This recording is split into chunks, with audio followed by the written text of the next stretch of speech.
Salam sejahtera. Sebelum saya teruskan ulasan kali ini, kamu tulis dululah dalam ruangan komen.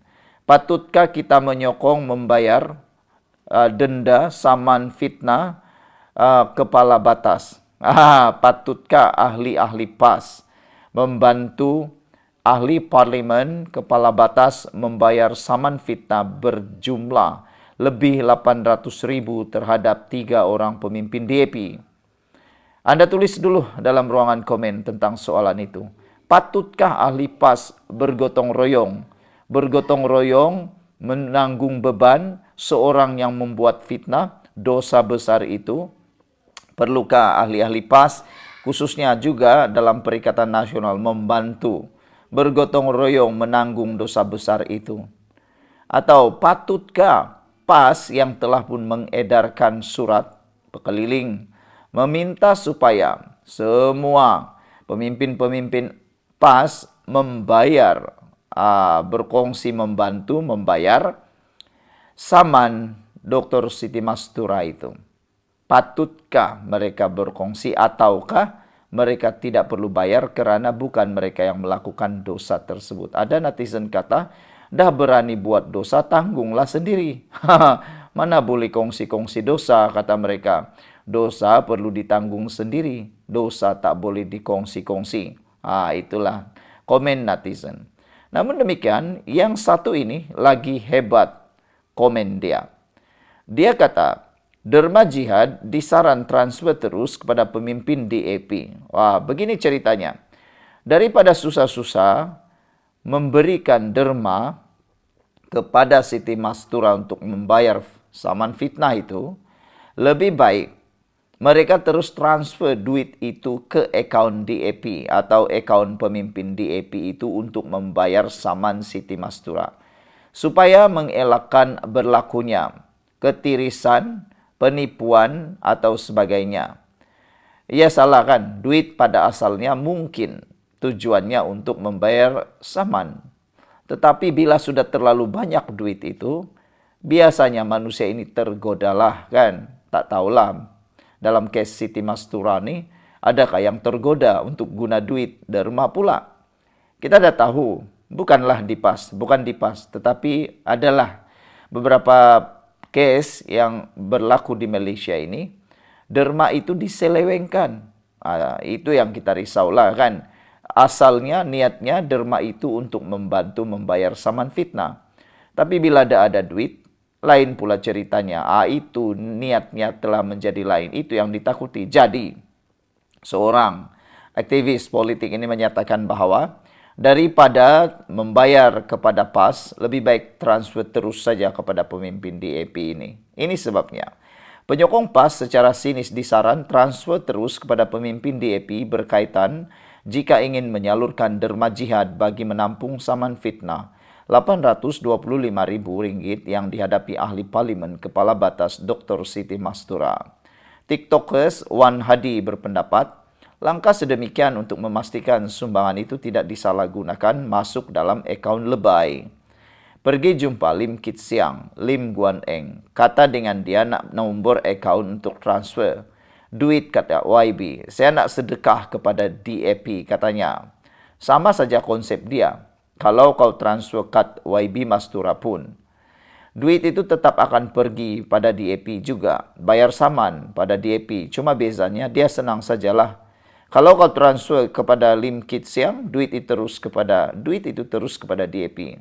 Kalau transfer pada YB Mastura, duit kau belum tentu dapat pada Mastura pun. Silap-silap duit itu separuh masuk dalam akaun lebay, separuh lagi masuk dalam akaun Mastura, katanya lagi. Templaknya dalam reaksi beliau yang meraih 3.900 pengguna TikTok setekat ini.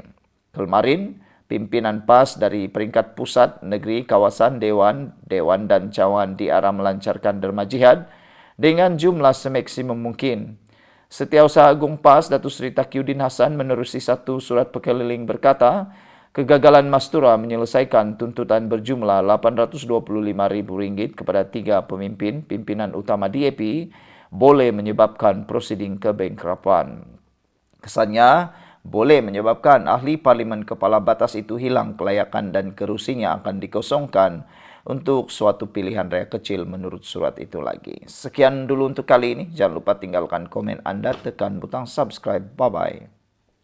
Salam sejahtera, terima kasih karena bersama dengan saya di Nazlin Unity Channel. Sebelum saya teruskan ulasan dan laporan berita hari ini, nak tanya kepada Anda semua, apa pendapat Anda dengan tuntutan-tuntutan daripada pihak-pihak tertentu, terutamanya daripada kepimpinan UMNO, khususnya pemuda UMNO dan juga beberapa pihak lain dalam veteran UMNO yang menuntut pelbagai perkara berkaitan dengan Najib dan juga Rosmah Mansur.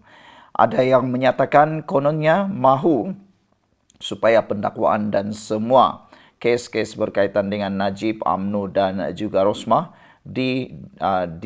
dibatalkan. Apa pendapat kamu semua?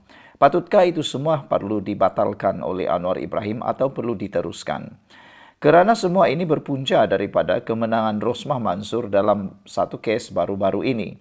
Hanya dengan kemenangan itu, tiba-tiba UMNO pula menuntut itu, ini.